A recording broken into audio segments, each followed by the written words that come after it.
I'll keep my chat muted. Okay. Actually, I'm going to turn my video off until I talk.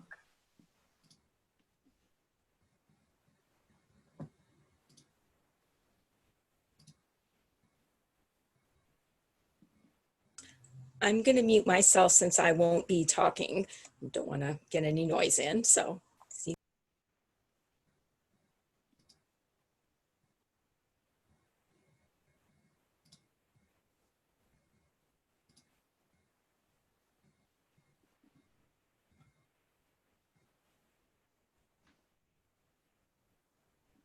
Good afternoon, everyone. We are going to wait just a minute longer, give a few more people time to log in, and then we will get started very soon.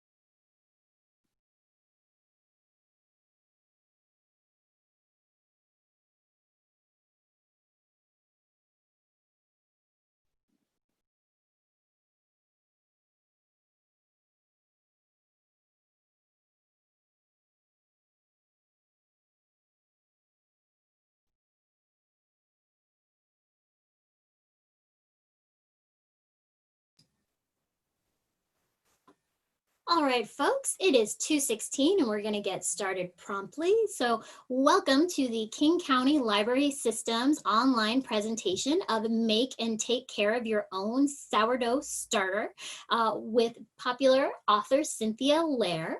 We're going to run through a few housekeeping tips and then we are going to get started with our discussion. First off, we want to make sure everyone is aware that we are recording this program, but your video and audio are off. If you are having any problems with your audio, please go ahead and click that audio setting at the bottom of the screen. And then you can do a quick little test speaker and microphone and make sure everything is working okay. We also really encourage you to join the discussion on chat. If you look at the bottom of your Zoom screen, you'll see that little chat icon. Please make sure that your question is sent to all panelists and attendees. But if you have a question or you're having any technical difficulties, you can send that question to all panelists and we will get to you. The other thing you can do to help me with your troubleshooting is raise your hand. So send a message that includes the panelists and raise your hand and I will work with you through chat to do any troubleshooting for any technical problems. And of course, if you have any questions for the fabulous Cynthia, we are very excited to hear her expertise. Please use the Q&A. So any conversations you have with other participants, put that in chat. If you have a question specifically for Cynthia that you'd like her to answer today, make sure you put it in that Q&A box. You will also have the opportunity to upvote other questions. So if someone has the same question as you, go ahead and say, yes, I've got that question too, and that will help float it to the top of the list for us to answer today.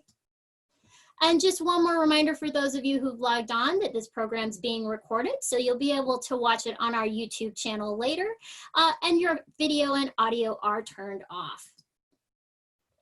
And one last plug, if you have not, please take the time to go to 2020census.gov and make sure you fill that out. Census information is so important to library funding and other great institutions that help you in your communities.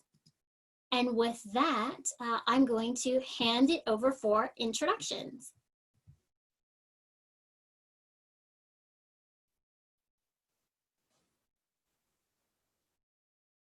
Hilani, are you going to go ahead and start, or should I take a few minutes to introduce Cynthia? Oh, nope, that was my mistake. I apologize. Kalani, yes, please go ahead and talk to us about the magic of third place books. Unmuted. All right.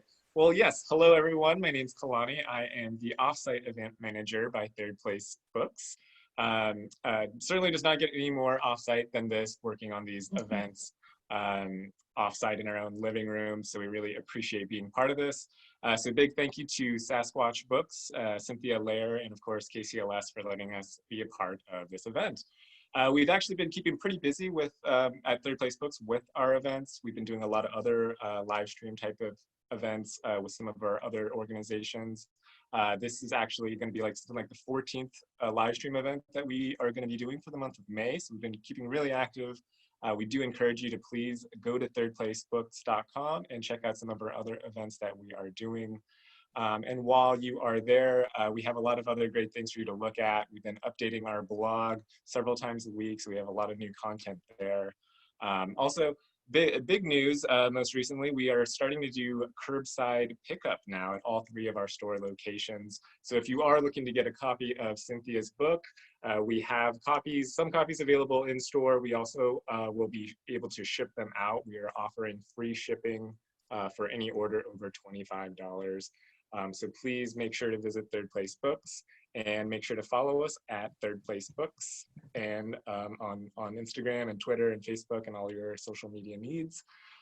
We also, one last quick pitch, while you're at Third Place Books, we also are doing a special Books to Students fund right now. We are trying to raise $25,000 to get books in students' hands throughout the Seattle area. We have partnered with a few different school districts in Seattle, as well as some other literacy nonprofits. So please make sure to go to Third Place Books, donate some money, make sure you buy a copy of Cynthia's books. Thank you.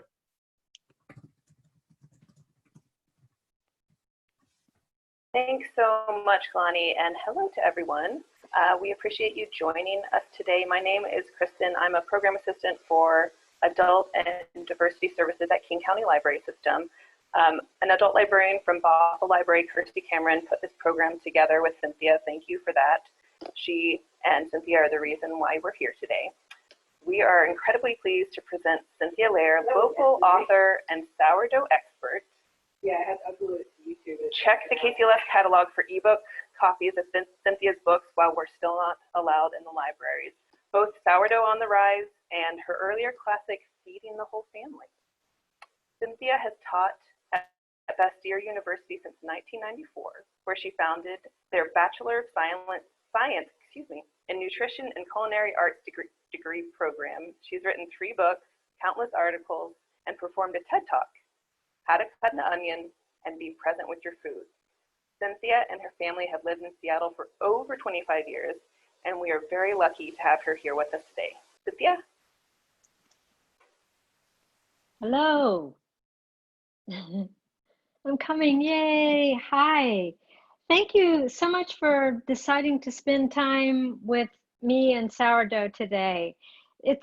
I'm hoping it's a happy respite from news and worries, and I know for me, I've really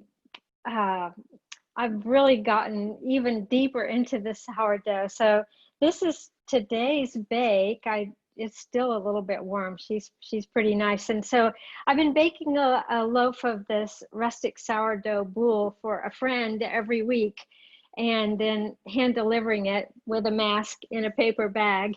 And that simple task has been something that made me feel very good. And yeah, it alleviates stress. So I'm going to be doing 3 things today. And the first one is I'm going to show you how to make your own starter. And then I'm going to talk to you about taking care of your starter, which is the part that a lot of people get a little confused about. Here's something to also do is not wear black when you're baking. And the third thing I'm going to do is show you how to prime your starter for baking, which is just a slightly different feed, kind of a bigger feed.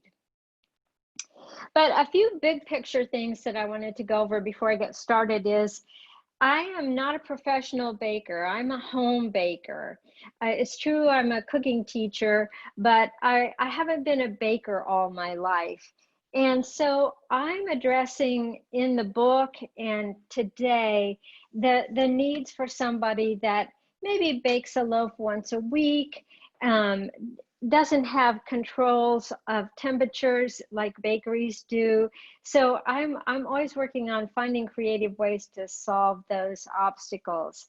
And I have a regular home stove, nothing fancy, which, you know, some bakers and books that are written by bakers, they'll talk about oven, you know, baking in ovens that go up to 900 degrees or something. And no, I'm addressing regular folks here.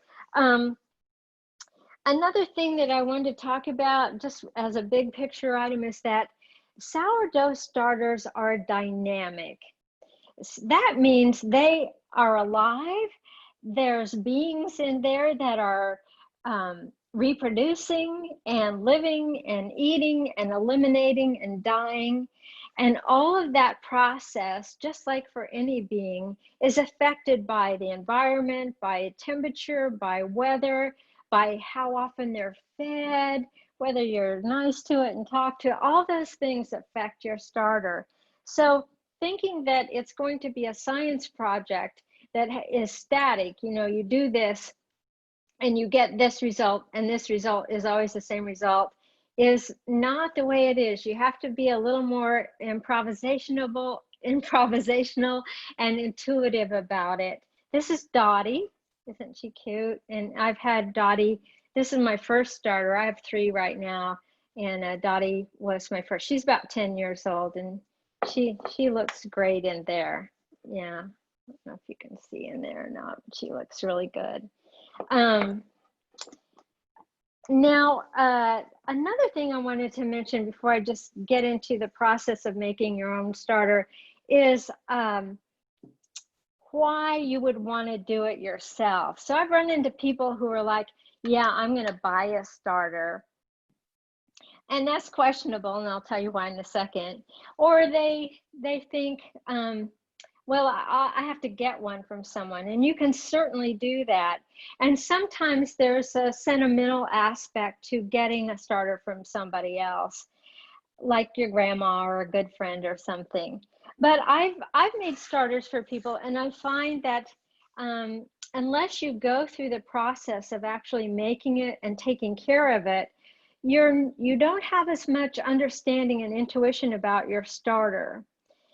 And so people that kind of borrow one will let it go and not really take care of it. But if you have brought it to birth yourself, you have a little bit more invested in your starter. And another thing about that is, and I wrote this in the book, is a starter that is 100 years old or 10 years old is not better than the one I'm going to make today for you. Remember that it's living beings that are reproducing and dying.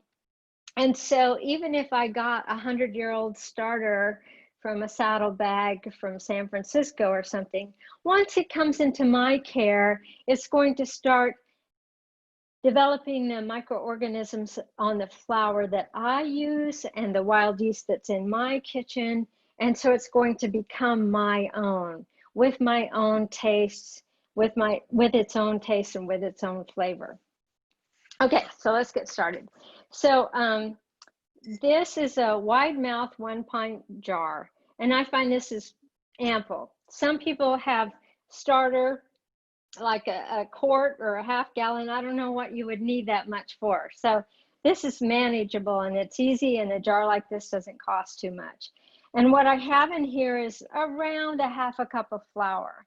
And what flour do I use? Well, you can use just about any flour. The ones that I tend to use the most often are very common.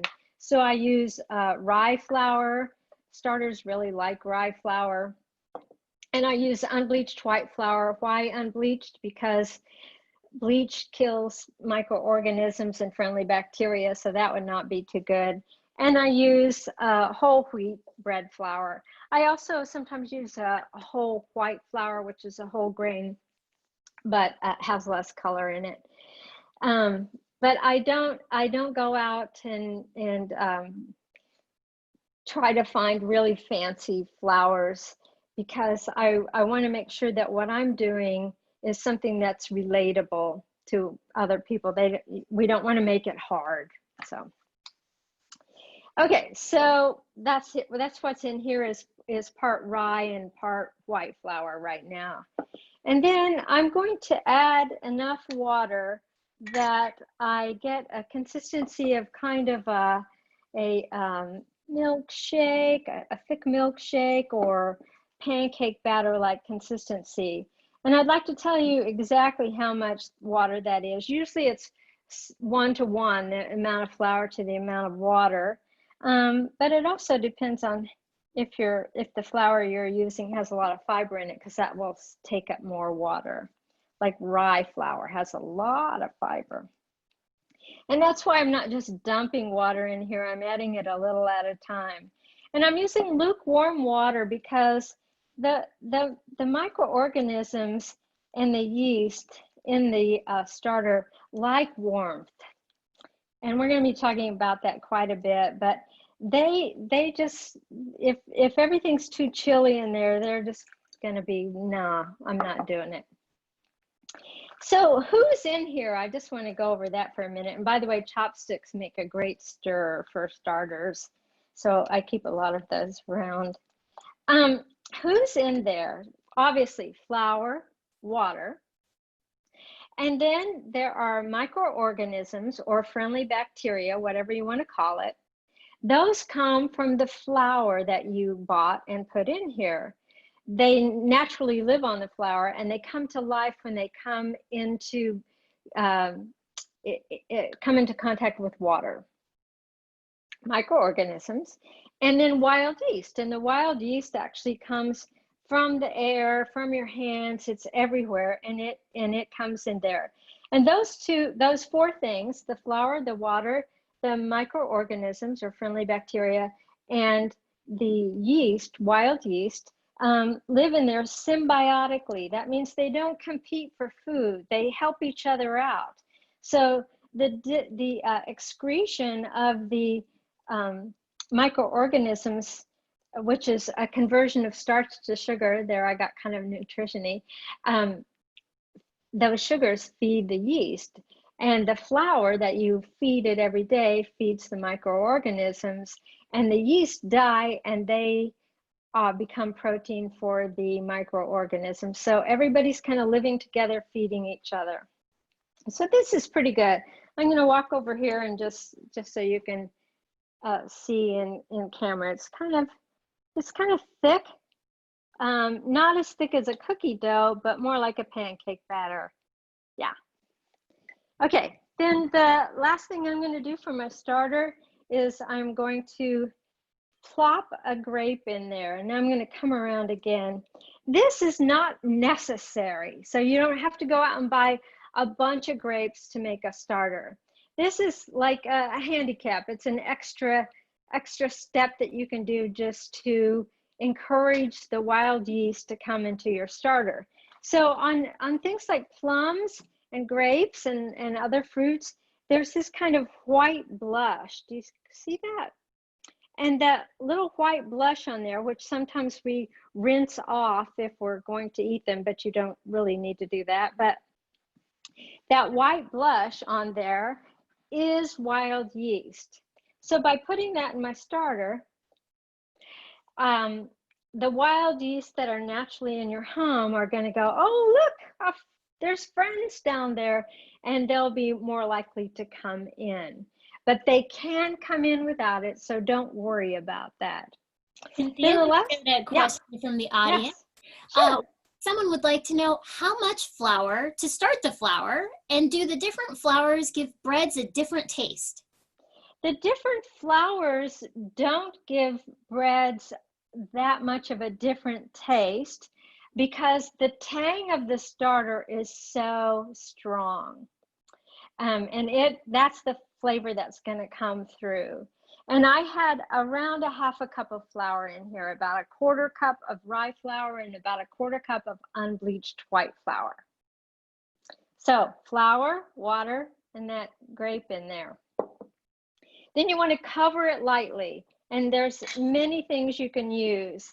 You can use like a little piece of cheesecloth and put it on with a rubber band, or put it on with the band of the jar. You want something open in there, not a sealed jar, so that the wild yeast can come in. And another option is just the lid, not the band, so it's not sealed, but it's just kind of loose on there like that. And another option, this has been my lately one of my favorites, is these little shower cappy kind of things. They're loose, plenty of things can come in there, but one of the things it does is it keeps the surface of the starter from drying out, which is kind of nice. That's it. This starter is ready for somebody. Except I forgot one thing, and that is you want to name your starter. Really important. Yeah. Someone would like to know, and this is a great question, can they use other kinds of fruit, or do you just recommend grapes? You can use a fruit that has some of that blush on it, that white powdery looking stuff on it. So sometimes plums, but you don't need to like put a whole like big piece of fruit in there. That's not going to do anything. But, and let's say you're like, well, I have a banana, but a banana doesn't have any of that white blush on there, and that's what you're doing. If you can't get a grape or a plum or one of the things that normally has that white powdery blush on it, then just don't worry about it. Yeah. Okay. This is ready for somebody, but it has a blank here where the name goes. And the name becomes important because if you name your starter after someone you know or something you really like, or you're going to be less likely to not take care of it. So that's why it's so important. Okay, so how to bring this mixture into being. So on the internet, you'll see that some people will tell you, oh, you can get a starter going in 3 days. And others I've read have just scolded me and said, there's no way that you can ever have a sourdough starter ready for baking until it's at least a month old. So in almost every case of those kinds of wide parameters, in my book, I've chosen a middle ground. So there's a very highly detailed day-by-day thing of how to take care of this starter to get it to come into being. And I do it on 14 days. Now, recently, my daughter decided to start a starter, and I said, wow, you must have a really yeasty house, because hers was kind of ready to go in about 4 or 5 days, and that can happen. And other people, it might take a little longer than 14, but that's the ballpark. You're going to find your own way. For it to come into being, it needs to be warm. It needs to be a little warmer than most of us keep our home. So 78 degrees turns out to be just about perfect. You could nudge it up to 80 or down to 76, but I really like 78.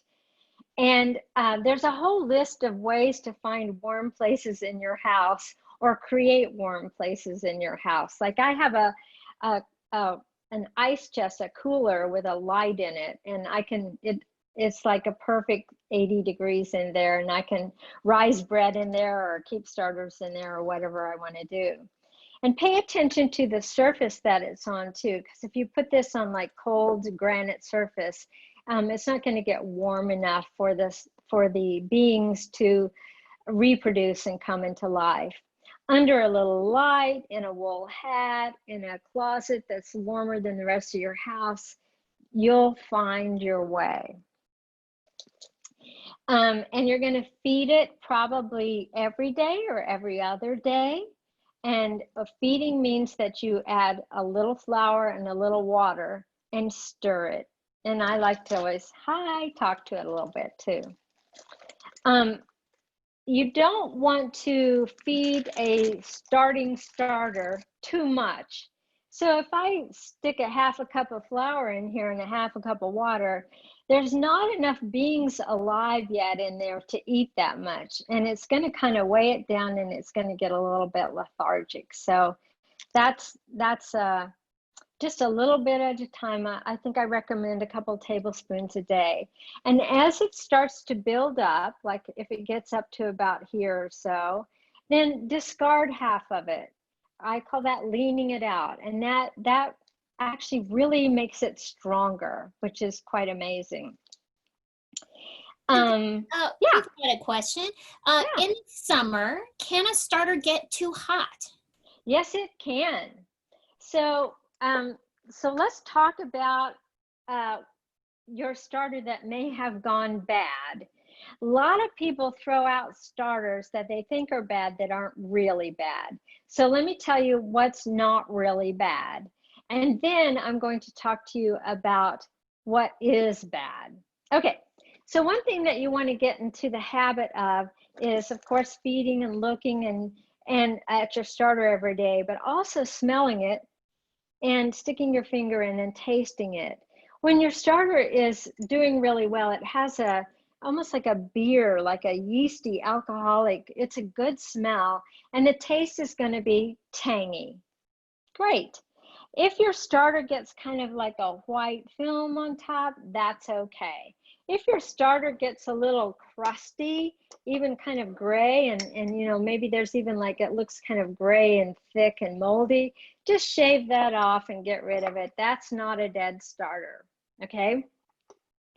If it gets kind of a thick crust on the top, that means that the starter had too much airflow. And so you might want to choose another way to cover it like that, where it's not going to dry out on the top.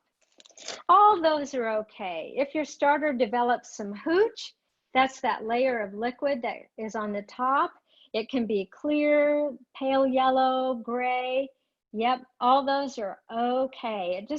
It's the elimination of the bacteria, and stirring it back in will make your starter tangier. But it's not something you know that, oh my gosh, it's bad, now I'm going to throw it out. A bad starter, a starter that you do need to discard, is one that when you taste it, when you stick your finger in and you taste it, it's gone, it's bad, it's putrid, basically. And you're not going to die from that dot on your tongue, and you're going to know something, or it will smell putrid. And the color will be pink. There'll be some pink things going on. Now, how do you kill a starter like that? I've only done that once, and that was a couple of years ago in the summer when it got super hot and I was keeping it on the counter. Like, you know, it was in the 90s and it was on the counter. And if it gets that hot, and especially if it gets that hot and you leave it alone for a couple of days, like some bad guys, some bad bacteria are going to come in there. Just like with any food, that's going to happen. If it gets in that bad zone, it can develop the bacteria. But that's really the only reason to throw it out. But don't throw it out unless you've tasted it, smelled it, and looked. So use your senses. And don't send me photographs though, because I can't tell, because I can't taste it. Are there any other, let's see. Another thing about the starter is if it's doing well, it smells good, it tastes good. And when you stir it, and when you feed it and stir it, okay, feed it, stir it, and you're having your 1 minute meditation where you're taking a deep breath and just watching it,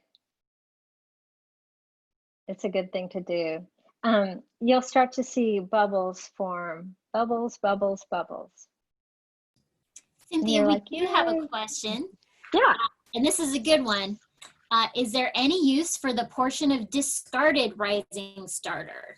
Yes, I actually sent 3 links for different websites that talk about the discard. In my own book, the recipes go in order of difficulty. So the first one is really easy, and as you get toward there's 12 breads, and then there's 2 recipes of things that go with each bread. So like for the sourdough naan, there's palak paneer and a apricot chutney, like that. So kind of, it's fun that way. But the very first recipe is a pancake recipe that actually requires quite a bit of starter. And what I do then is, as I'm discarding starter, I'll collect it in a jar. And when I have close to a cup or a cup and a half, then I have enough to make pancakes, and I make pancakes. It's pretty easy. But there's a lot of other things, and there's links for those that that we'll post. Yes. Any other questions? That is it for questions right now. Okay, good. So how you handle your starter, like where you store it and things like that, have to do with how often you bake. So if you're a weekly baker, you can keep it out on the counter as long as it's not super hot, like I said, like over 85 degrees, but you can just keep it on the counter. It will be very happy if you feed it every day. Like a child, starters do happen to respond positively to being fed at the same time, but they're also really forgiving. And if you miss a day or you don't get to it until late at night, that's okay with them. But some people just don't want to deal with the everydayness of it. And so it can be stored in the refrigerator between bakes. And I use this kind of a jar, which is called a Fido jar, because it lets CO2 escape, but it doesn't let anything in. And it can be fine in the refrigerator for 10 days like this. I don't usually let my starters go that long because I am baking, but they're fine in there. But you definitely want to take it out, bring it to room temperature, and feed it at least once every 7 to 10 or 12 days. Let's say that you are baking once a week, but you do want to keep it in the refrigerator part of the time so you don't have to deal with the everydayness of it.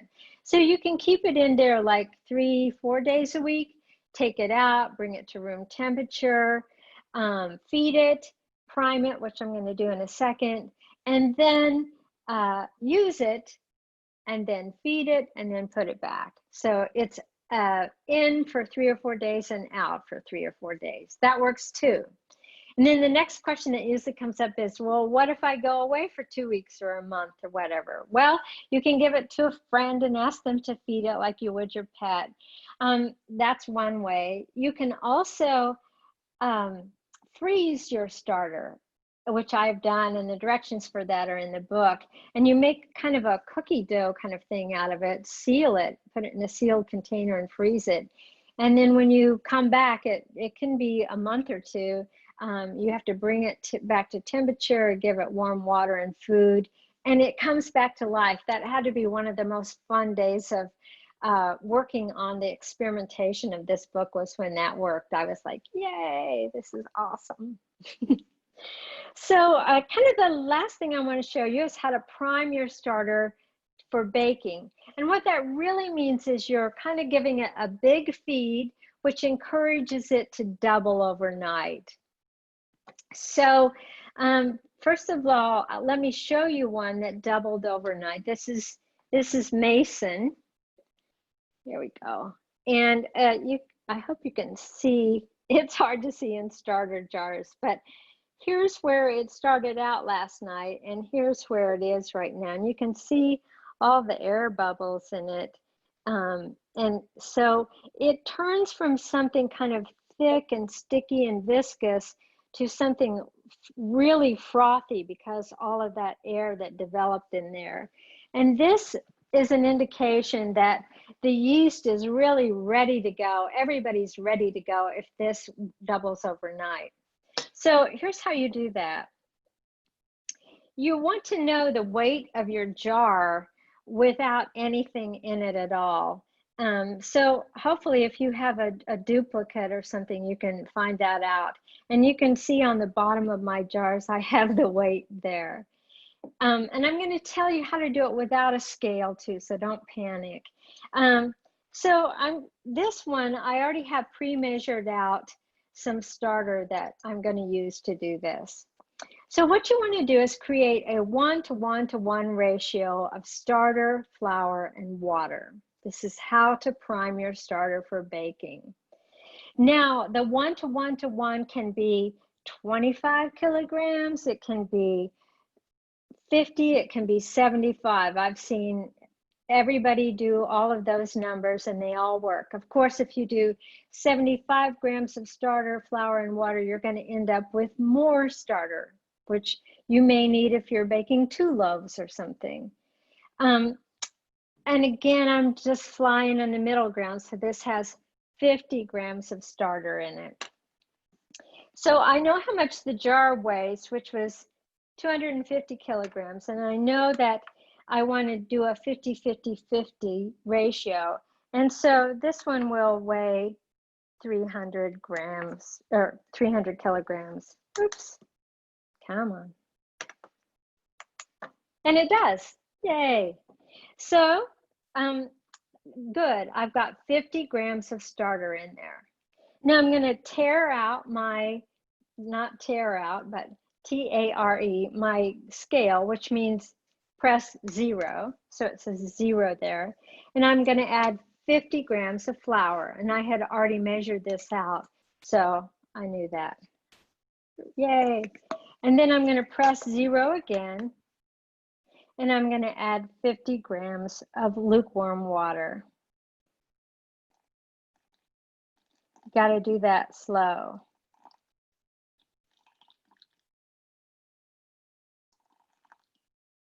Perfect.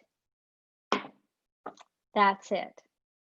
Now, if you don't have a scale, you don't want to deal with kilograms, that all sounds too hard. You can do a 75-75-75 ratio with about a fourth of a cup of flour. No, a fourth of a cup of starter, and about a third a cup of water and a third a cup of flour. So I tried it that way and measured out what the weight was. Now this is rye. This is all rye flour. Rye flour starters are cool because the microorganisms seem to really like the minerals that are in rye. But right now I have 3 starters. Dottie is being fed only white flour, and this one is Mason is only rye flour, and I have another one named Fizz that's only whole wheat flour. You don't need to separate them out like that. I'm just doing that for experimentation. But I have found that that the microorganisms are quite fond of eating rye flour.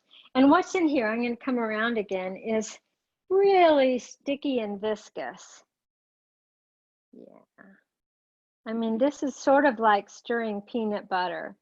But by tomorrow, it will be frothy and light, and that comes from all the air that develops from it rising.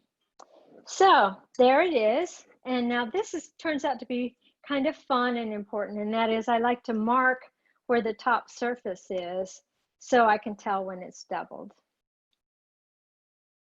And then you're going to cover it in one of these ways, like that, or like this, and find that 78-degree place that you like in your house, and it should double overnight. And this is a starter that is primed and ready for baking. I did the 3 things I said I was going to do, so I just like to answer questions that people might have. Thank you so much, Cynthia. Attendees, if you would like to ask a question, please raise your hand and I will go ahead and give you audio so that you can ask your question to Cynthia.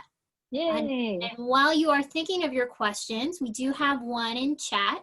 How much flour is required in total to make and keep a starter per month? She's been reluctant to start a starter because it has been so hard to get flour, and I confess that I am in the exact same boat. So I think this is a great question. Yes. Well, when the stay-at-home order started, I also was worried about flour. Um, and I actually did a day trip up to Fairhaven Mills in Mount Vernon and got a 25-pound bag of flour. I'm not asking anybody to do that. However, the last 3 times I have been to the grocery store, I have seen flour. So it's coming back. I think the mills were just not prepared for the craze, but they're catching up now, and any flour will do. So, and how much flour do you need a month? Well, to keep a starter going, a couple of cups. No, you really don't need much. But if you're going to bake, you're going to need a few pounds. Okay, we've got some questions coming in through Q&A. After you prime your starter, do you use the whole thing for your bread or about half of it? I use the amount that it calls for in the recipe. Most of the recipes in my book, the bread recipes, except for the pancake starter, or the pancakes, use a half a cup of starter. And you never want to use up the whole thing, ever. I'm going to repeat that. You never want to use up all of your starter, because then you have to start all over again. So, and I say that several times because I have had teaching assistants that I'm like, where's the starter? And they say, well, I used it all up. And I go,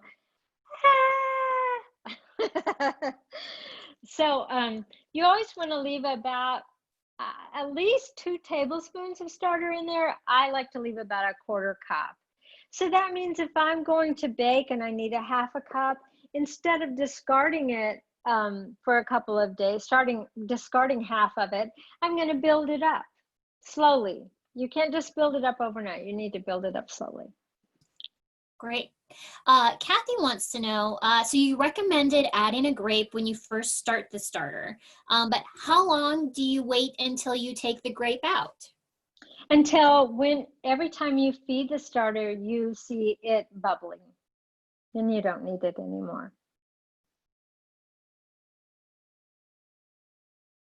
I know, it's too easy of an answer. That is our open questions. See if anybody has any questions come to mind.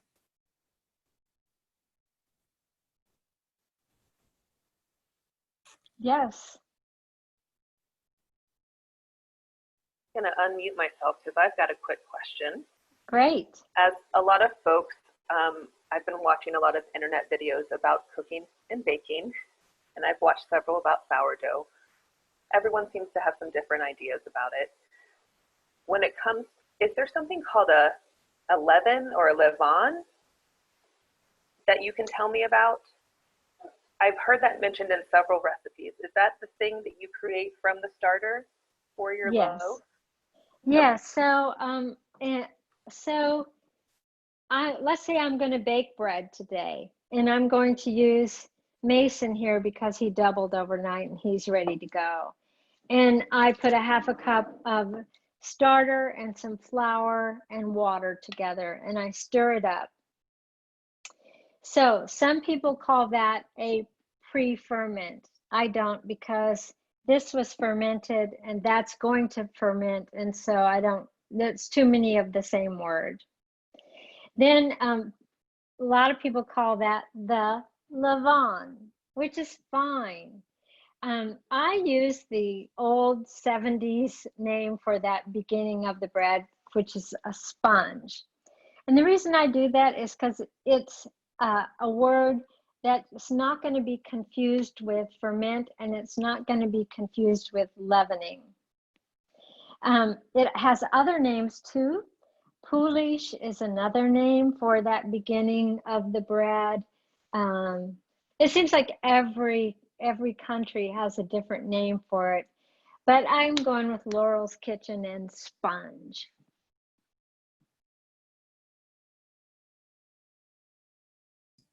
We've got another question. What is your favorite thing to make with starter?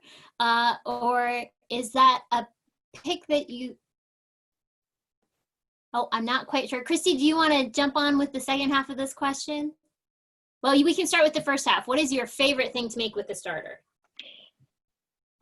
Well, I make this rustic sourdough bowl probably every week, because this is like the house bread.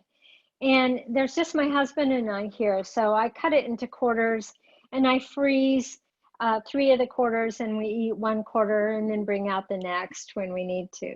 So that's obviously a favorite. My other favorite just day-to-day bread is the Danish rye sourdough seed bread that's in there, which behaves more like a loaf bread or a batter bread. Just recently for Cinco de Mayo, I made the tortillas, and I'm like, oh God, these are so good. I love the focaccia, the sourdough focaccia that's in there with rosemary. That one's wonderful. I don't know. It just depends on what food I'm in the mood for, whether it's just like soup and bread or tacos or Indian food. Oh, the naan, it's really good too. Anyway, I like a lot. That is fair. The follow-up was, is that too much like picking your favorite child? Yeah, a little bit. We do have another good question though. What is a good loaf for a beginner to try? Well, the book is organized from easy to more difficult. So there's a lot of flatbreads in there, which are very forgiving, and they're easy. So like my daughter just recently got into all this, and I know that sounds crazy, but she did. And she made her starter, and then the first thing she did was make pancakes, because that's so easy. And then the next thing that she made was the focaccia, because she wanted that, and that turned out really well for her. And then another first one I'll recommend people do are the tortillas or the naan, like that. And then you're going to work your way up into doing something like a sourdough pita or this boule, or actually the Danish rye seed loaf is very easy too, because it's a batter bread, not one where you're worrying about temperatures and rising. So this book was created not for somebody that's going to start a bakery or that owns a bakery. It was created for the home baker that really wants to be successful. So you're going to start out with the flatbreads, which are easier, I guess, and work your way up. And I use almost all whole grains because of my belief in good nutrition. And the fiber from whole grains it's so good for your body. And so whole grains are a little more difficult to work with, but all the instructions are there. So, anything else? Yay. I want to eat this. I don't want to give it away, but I will. Cynthia, did you want to mention something about the nutritional value of sourdough, or am I mistaking that? I just want to know if we need to start wrapping up, or if you wanted to talk for a couple of more minutes. I think the nutrition of sourdough kind of warrants a whole half hour. Gotcha. But I can do an elevator speech of it, and that is, if you're using whole grains, which I'm using at least 75% whole grains in most of my recipes. This is one of the most nutritious and most easily digestible foods out in the world right now is this, whereas a commercial loaf with all those ingredients in there that you can't pronounce, that is something that is not very easily digestible. But the microbes do some amazing transformative work by having time to sit with that levain, poolish sponge, whatever you want to call it. And Yeah, I'm thinking about doing another class that's just the science for those that are into it. Thank you so much. Sure. First, I want to say thank you to Cynthia. I want to say thank you to Third Place Books and to Kirsty for bringing Cynthia to us, as well as our wonderful producer, Angela. Cynthia is going to stay on for just a few minutes after the official end of the program for any other questions you might have. I will also like to encourage all of you to go to kcls.org to see what other amazing online events we have, as well as to check out all of our collections online and the other amazing resources that we have. Again, thank you all, and I'm going to kick it over to Kalani.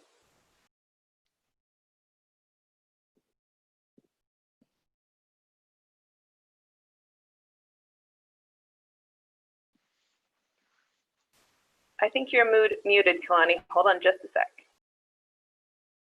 Okay, there we go. All right, great. Well, yes, thank you, Cynthia. Thank you, everyone at KCLS. And again, I just want to remind you all that Third Place Books does have copies of Sourdough on the Rise available. We are offering curbside pickup at all 3 of our store locations right now. We have booksellers working our phones in the store right now as well, so feel free to call us or visit thirdplacebooks.com. We also, I forgot to mention, we also have our special Shelter in Place Third Place Books t-shirts available. We have some special merchandise. So again, just visit thirdplacebooks.com. And thank you, everyone.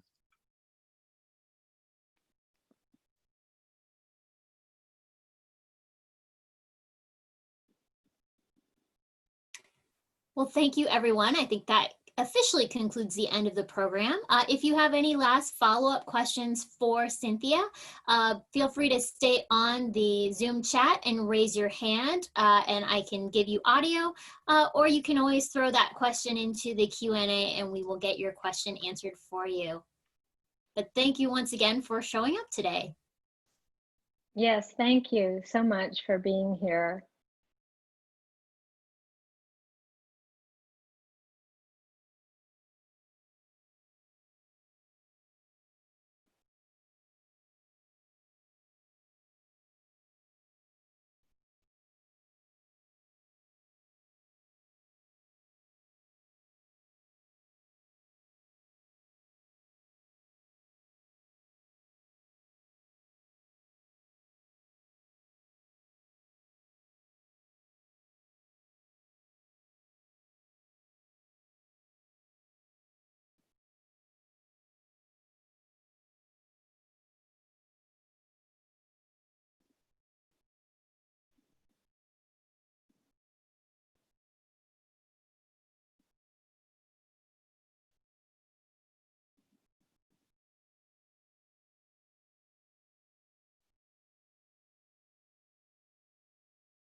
Well, I see we've got 4 attendees logged on, but I'm not seeing any requests to ask a question or any questions coming in. Oh, down to 2.